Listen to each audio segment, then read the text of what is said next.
Ohio gozaimasu. My name's Andy. Welcome to Uzumaki Garage. In this episode, I replaced the thermostat and bleed the coolant on my car. I really think it's the best and easiest way to do it. My engine temperature gauge takes a long time to show the engine is warm, so I suspect the thermostat is stuck in the open position.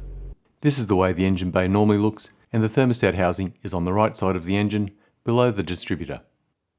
So while I've got a lot of other parts removed from the engine, I've got good access to the thermostat housing, so it's an ideal time to replace the thermostat, as it'll be much easier. I removed the drain screw and the lower hose from the radiator, which drained out most of the coolant, but there's also a coolant drain plug on the front of the engine block. I tried to loosen that plug with a 3/8 breaker bar, but it wasn't budging, so I considered getting the long breaker bar onto it, but then I got a bit nervous as it looked like it had never been undone before. Sometimes bolts get seized in alloy, and if that's happened, it's going to be a real problem. So I decided to leave it be and remembered to change the coolant again in a year or so.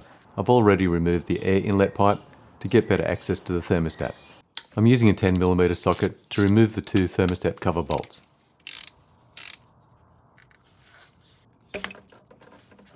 You can see the coolant running out even though the engine's cold, which I think confirms my theory that it's stuck open.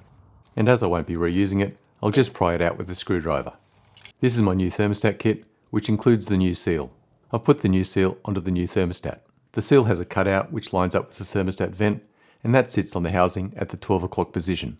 And there's two rubber bumps on the back of the seal, which go into the two notches on the housing. I clean the housing, then line up the two bumps of the seal and slide it into the housing. Then I replace the thermostat cover and install the bolts.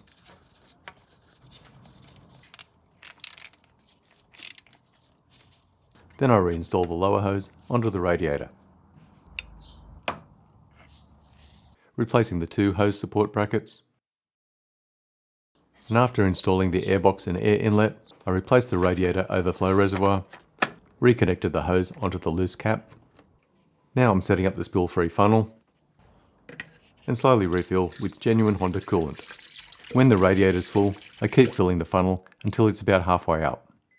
Then I get in the car and set the heater to full so coolant will pass through the heater core. Then I start the engine and the funnel will help me bleed all of the air out of the cooling system.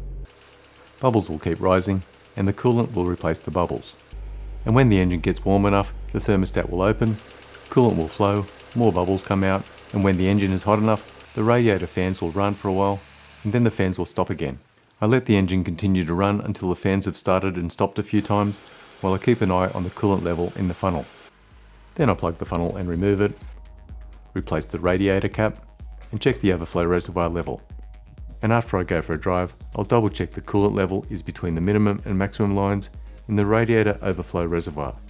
It's great to have the Integra back together and running again. But before I go for a drive, I need to do a wheel alignment just like I did in this previous episode. Let me know in the comments if this type of video is helpful to you, and I might make some more of them. But I am working on some other completely different automotive lifestyle videos, and that's going to be really cool. So if you don't want to miss out on that, consider hitting the subscribe and notify buttons. But that's all for now. Thanks for watching, and I'll see you next time.